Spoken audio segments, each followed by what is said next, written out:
Salam alaikum. Donc aujourd'hui, on va entamer le cours numéro 2 de transfert de chaleur, donc après les cours présentiels. Donc on a vu le chapitre 3 la dernière fois. Donc bien sûr, on a résumé un petit peu pour gagner du temps. C'est le transfert de chaleur en régime transitoire. Donc il nous reste un exercice à faire, c'est l'exercice 4 de la série 2. On le fera bientôt. J'ai préféré commencer par le chapitre 4, le transfert de chaleur par convection. Bon, je vais utiliser convection. Sur votre document, ça doit être transfert de chaleur par convection. Donc je rappelle les principes fondamentaux. Là aussi, on ne va pas s'étaler beaucoup sur la convection parce que c'est assez compliqué pour un niveau de L3. Donc, on appelle transfert de chaleur par convection le transfert entre une surface solide et un fluide en mouvement. Donc c'est le transfert entre une surface solide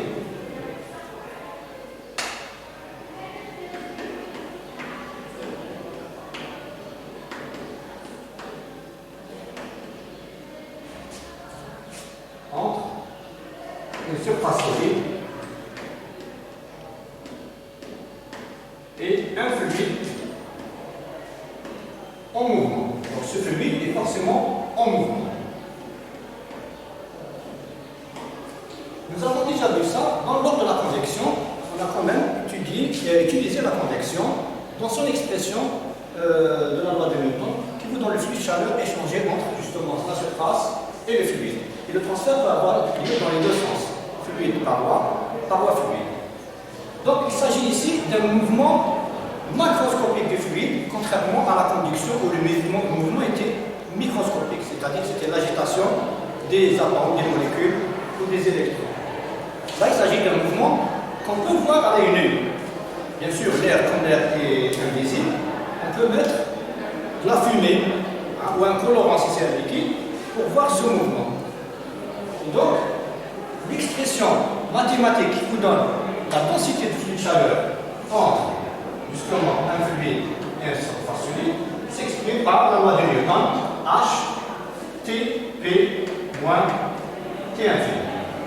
TB, ça sous-entend la température à la paroi, c'est-à-dire la température de la surface du mur, et T infini, c'est la température du fluide. Donc, si on s'intéresse au flux de chaleur, il suffit d'ajouter la surface S du solide en contact avec le fluide. Donc, faites attention, il s'agit d'un transfert de chaleur forcément perpendiculaire à la surface S du mur. Donc, si je dessine un mur ici,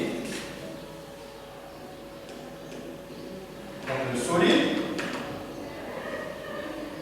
vous avez le fluide ici, donc vous aurez un profil de température, donc une température TB à la paroi et une température T infinie dans le fluide. Donc la densité de fluide, c'est ceci, qui est un vecteur. Donc c'est perpendiculaire à la surface S du mur. Donc S, c'est la surface du mur, elle est ici. Donc si c'est un cylindre, donc le transfert de chaleur entre, par exemple, l'eau qui circule dans un tube qui est chauffé par une flamme comme dans un chauffe-eau, eh bien, S, il s'agit de la surface intérieure du tube cylindrique. Donc l'expression de ce flux, cette expression, elle paraît très simple. Le problème, c'est le H. H n'est pas évident, on ne le trouve pas dans des tableaux, on ne le trouve pas dans des tables, dans les livres. Eh bien, il faut l'obtenir en résolvant des mathématiques des équations assez compliquées. Donc ce H, il dépend du mouvement du fluide, principalement, puisque on dit que c'est le transfert entre une surface solide et un fluide en mouvement. Donc ce mouvement macroscopique, il peut être dû à une force extérieure, ou bien il peut être dû naturellement. Donc si le mouvement du fluide est provoqué par une force extérieure, donc si c'est une force extérieure qui provoque le mouvement, et donc on aura affaire à une convection forcée.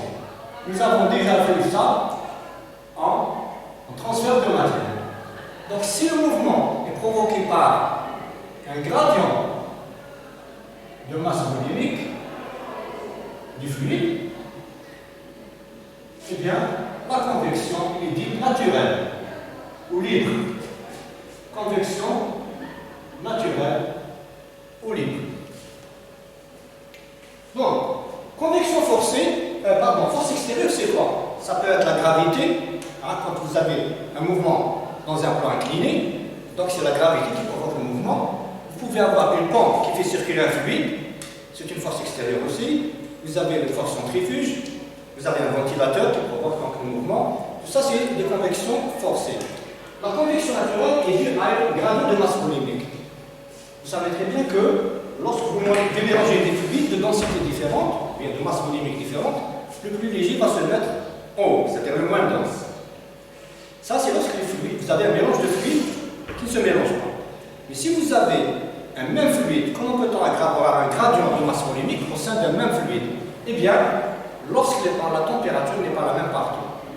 Un fluide, par exemple de l'air chaud, est plus léger, moins dense que de l'air froid. Donc s'il y a une surface du mur chaude et de l'air frais à côté, donc forcément, l'air qui se trouve à proximité va se chauffer, il devient plus léger, et bien le plus lourd va pousser le plus léger vers le haut. C'est ce qu'on appelle la poussée d'Archimède.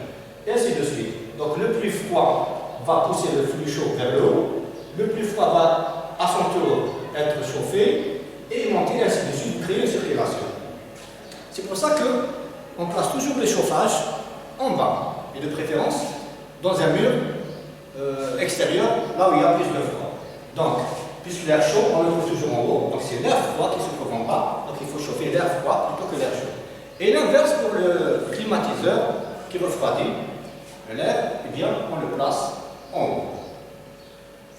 Maintenant, pour vous montrer que ce coefficient H dépend de la nature du mouvement du fluide, il dépend des propriétés physiques du fluide, il dépend également de la géométrie du système. Comment? Eh bien, si je prends l'exemple d'une personne qui a chaud, donc il fait 33-35 degrés, on déclenche un ventilateur à la vitesse 1. On sent un peu de fraîcheur. Donc, quand on sent la chaleur ou on sent le froid, ce n'est pas une histoire de température, mais c'est une histoire de flux. Quand on a chaud, c'est un flux de chaleur qui rentre. Quand on a froid, c'est un flux de chaleur qui sort. C'est une histoire de Tp moins T infini ou bien T infini moins T. Donc, le transfert de chaleur entre l'air qui circule et la peau de l'être humain, c'est du transfert par convection. Donc, il obéit à cette loi. Comment se fait-il qu'on a plus froid quand on déclenche le ventilateur? Qu'est-ce qui a bougé? La température de l'air n'a pas bougé. Donc, la seule chose qui a bougé, c'est le H. Il a augmenté avec la vitesse du ventilateur. On double la vitesse du ventilateur, on met sur la vitesse 2, on sent encore plus de fraîcheur, même si la température n'a pas bougé. Donc ça veut dire qu'on a augmenté. Donc H dépend du mouvement du fluide, donc de la vitesse, etc. Maintenant, pour ce qui est des propriétés physiques, vous prenez par exemple, je sais pas moi, un sac, ou bien un réservoir dans lequel vous mettez de l'air à 10 degrés. Vous rentrez la main dedans, vous sentez l'air frais. Il fait froid, 10 degrés. Mais si vous faites la même chose avec de l'eau, vous prenez de l'eau dans ce réservoir à 10 degrés aussi. Vous mettez la main, vous sentez plus de froid. Donc si vous avez senti plus de froid alors qu'il y a la température est la même, donc c'est H qui a changé quand on a changé de fluide. Et donc les propriétés du physique agissent sur le H. La même chose pour la géométrie. La géométrie, si vous refroidissez par de l'air une surface comme ceci, vous envoyez de l'air comme ça, ou si la surface est parallèle au mouvement, ou bien si la surface est arrondie, eh bien, le phénomène de transfert de chaleur ne se fait pas de la même manière. Et donc, vous avez les propriétés de la géométrie du système qui intervient dans ce H. Donc, puisque ce H dépend des propriétés physiques de la vitesse du fluide, donc de la mécanique des fluides, et dépend également de la géométrie, c'est forcément compliqué à avoir théoriquement. On verra tout à l'heure comment on fait pour obtenir ce H. Ce qu'il faut savoir aussi, c'est que ce flux de chaleur de convection s'exprime également avec la loi de Fourier. c'est-à-dire la convection. Comment? Je reprends le mur, mais cette fois-ci horizontal, donc une plaque. Comme ceci. Vous avez un fluide qui circule au-dessus de cette plaque. Un fluide qui circule comme ceci. Donc je trace ce qu'on appelle des lignes de courant.